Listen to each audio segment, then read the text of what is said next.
Greetings to you all, this is one happy old school gamer, cause I'm back with a full on review for Mad Max. This means another 100%, old school gamer 1971 1 PS4 0, maybe even another platinum. The platinum count is 92, level 31 with a percentage of 44%. All the trophies are unlocked, all the DLC is completed, the game sits at 100%. With nothing else to do except review it and take it out back and put it out of its misery. So after it is all said and done, what do I think?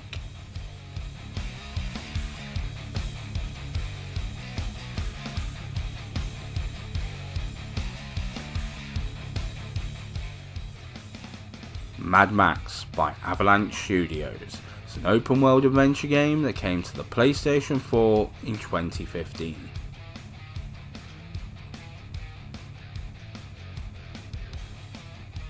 Not exactly, it kind of is to the movies. I would say it's closer to Fury Road. It is more visually in that direction. The lead is the same, Max Rokitansky. His story isn't really connected to anything, so it is kind of its own story.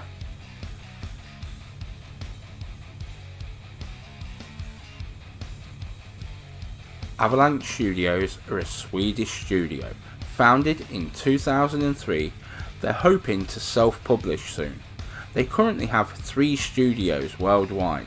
Previously they've worked on the Just Cause series, the Hunter series, Generation Zero and the upcoming Rage 2. So a pretty good studio. I have liked many of their games.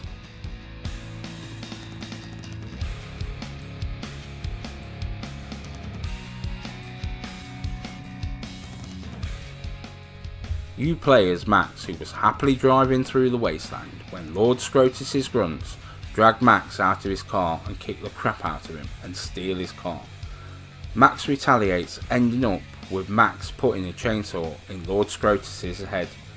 Lord Scrotus doesn't die and throws Max off the back of his truck. Max is helpless as he watches his car towed through a gate and the gate closes.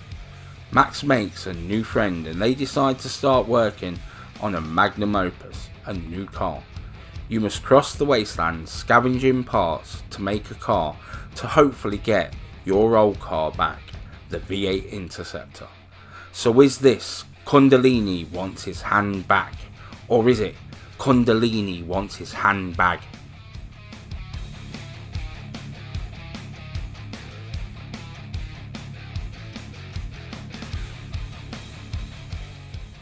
A short voiceover tells us the world has fallen and most of mankind fell with it.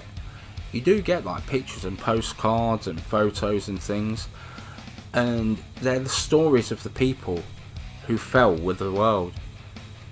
You see a group of scavengers who are hunting Max.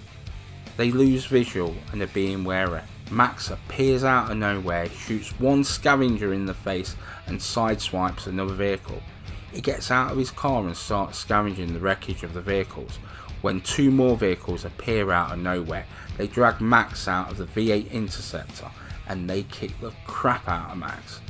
Lord Scrotus comes along to take the car. They hold Max whilst Lord Scrotus starts to beat him down.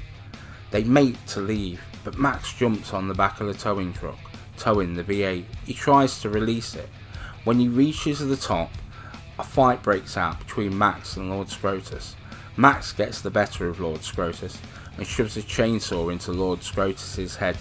Lord Scrotus, still alive, throws Max off the top of the truck. Max is badly beaten and passes out.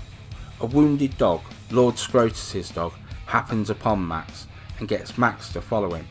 He leads Max first to a drinks bottle and then to a weapon. Good doggy. Max drops to the sand basin below and then it's over to you. I have left this intro to play in its entirety because it is one of the best openings ever.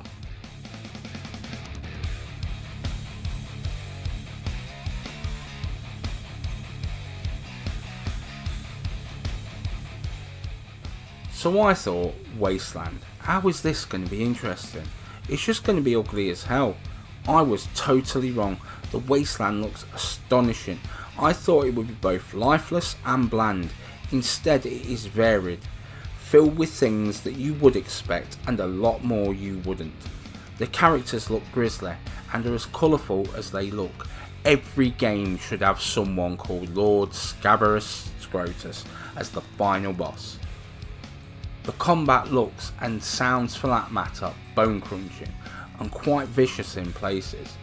And then there is the sandstorms. The first time you go into a storm to search the storm, it looks jaw dropping. If you go searching, you can find some places that almost look unbelievable in this game. A church buried in the desert.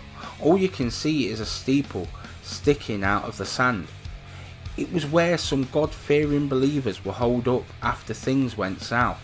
Or maybe an airport buried in the sand that appears to almost be like a ghost town at first. Or maybe a warren of tunnels under the desert, or scavenging parts for your car until you see it become a beast that just rips other cars to pieces, or seeing body armour and how it changes both your car's appearance and how it handles. And I like the spice. There is fun to be had here. I know you. Yeah, I spied you in the long lookers. They left you for the blowflies, and they snatched your ride, and now you'll be looking to snatch it back. That's what the prophecy says. You're the driver. That's right.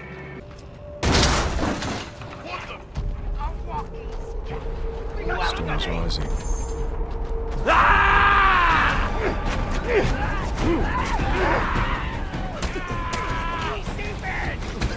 This again is pretty much spot on. The music is there when it is needed. It is there to heighten that action, which it does so very well. And whilst the voiceover is not done by Tom Hardy, the actors they have done a mighty fine job here. Well done on that script and storyboard. It's not dumb and not annoying as hell. The car also sounds good, and as you finally get that V8 into the car, it does sound meaty as hell. Car combat also sounds as good as it looks. I might have mentioned the sandstorm before, but the sound of it is epic. It's as epic as it looks, honestly. Get the game and see if I'm not right. Overall, that sound is good and I like the graphics. It all adds to that atmosphere big time.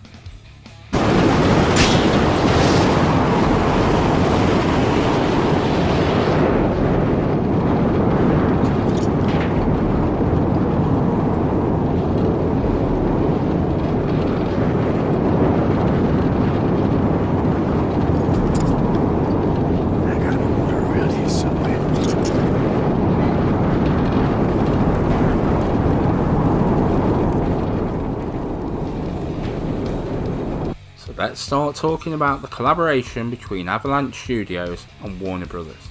So the combat is very similar to the Arkham series and the Middle-earth Shadows series, which is hardly a bad thing. It makes combat easier to get into for those familiar with the controls. The movement on foot is really good also, if a little slow, so it's better to use the car.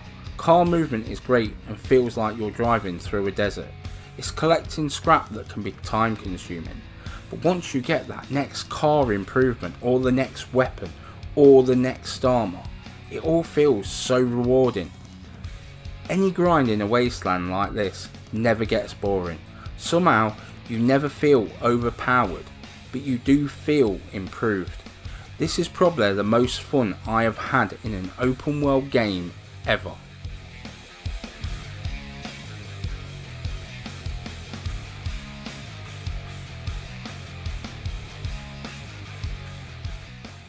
In short, I love this game. In no small part, this is thanks to the atmosphere. As a teenager, Mad Max was amazing, so to finally play as Max, it doesn't disappoint. This game feels like it's set in the Mad Max universe. It is helped by an interesting cast of characters, whether it's the bad guy, Lord Scrotus, or Chumbucket, the hunchback Blackfinger, or even a dog called Dinky Doo, named after the dog food that funnily enough is named after the dog food in Mad Max. The name originated in Mad Max, but now an Australian manufacturer makes Dinky Doo dog food. This game is one of the reasons I love to do these lists, because I get to play games like this again. Spoiler, it might be on my list this week. I hope that another Mad Max game may be on the cards again, as there is a new Mad Max movie on the horizon, Mad Max The Wasteland. It's about to go into production, so maybe another game please. It's good to see a game as accomplished as this is. It's just a world that I love to roam around in. Whether it's 10 minutes or 10 hours, I always leave with a smile on my face.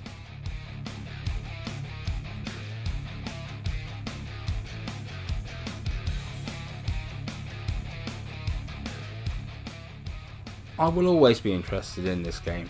It still is gorgeous to look at. Remember, this is a 2015 game, and it is a real pleasure to play, from the first day to the last day. It has a bit of a grind to this game, happily I hasten to add. Hand to hand weapon and gun combat is all fun to play.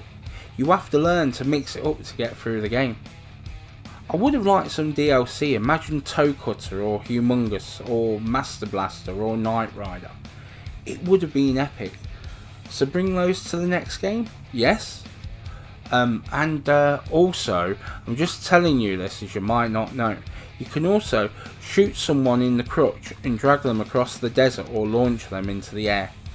What more reason do you need to buy this? So, Kundalini wants his hand back.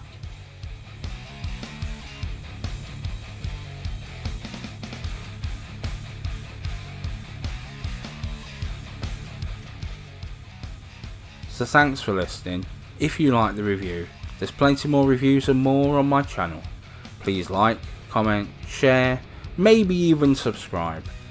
Help make the channel grow and make me a happy man. Bye Millie, bye Lloyd, bye all.